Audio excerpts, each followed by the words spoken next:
Now, hope the weekend was a good one. It was for me, and I was at an event on Saturday morning when a lady approached me and with obvious pain, I felt very sorry for her, told me that her son had left the Christian faith, the religion that he had been raised in, after he had attended university.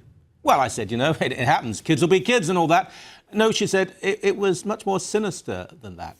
His professor asked the students on the first day of class to put up their hands if they were Christians. And my son, she said, put his hand up. The professor then said, I guarantee you that you won't be Christian by the time I finish with you.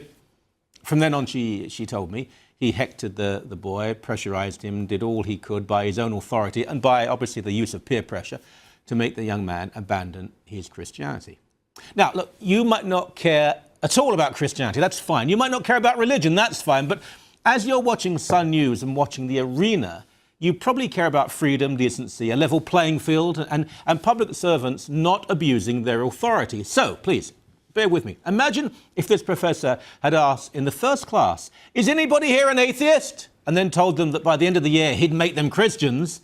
There'd be hell to pay. Or if he'd asked if anybody was Muslim and then guaranteed that they wouldn't be by the time he was finished with them, he'd lose his job, if not his life. So it's abusive, exploitative, and incredibly cowardly. Now, I happen to know who this professor is. I know him, I've debated him, and he is an arch mediocrity. I once moderated a debate between him and a Christian author in front of must have been more than 1,000 people. And at the end, I almost felt sorry for him. He was red-faced, trembling, scared, and made to look like a child screaming for help. His stupid teenage jokes about the Bible, his silly diagrams, all came to nothing when challenged by an adult who knew his stuff. It was, as with all such debates between equals, frankly, an easy victory for the Christian. But you see, it's so much easier to bully a frightened kid who has just started college and is terrified of appearing out of place or odd. I felt so sorry for the mum who stood in front of me.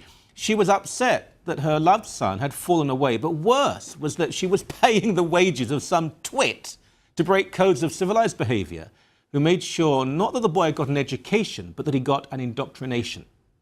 Oh, and on a similar note of bullying, hello there, we pointed out on Friday that author and broadcaster Glenn Beck, who is coming to speak in Toronto in about 3 weeks, is extremely pro-Jewish and extremely pro-Israel. Not, as consultant Warren Kinsella, you know who he is, claimed on his blog, an anti-Semite, and this is horrible, a Holocaust revisionist. Now, this was explained by Rabbi Steiner on our show on Friday, and by Abe Foxman, head of the Anti-Defamation League, in his personal letter of support to Glenn Beck. Now, calling someone a Holocaust revisionist and a Jew hater, when the very opposite is the case, is horribly irresponsible, if not actually illegal.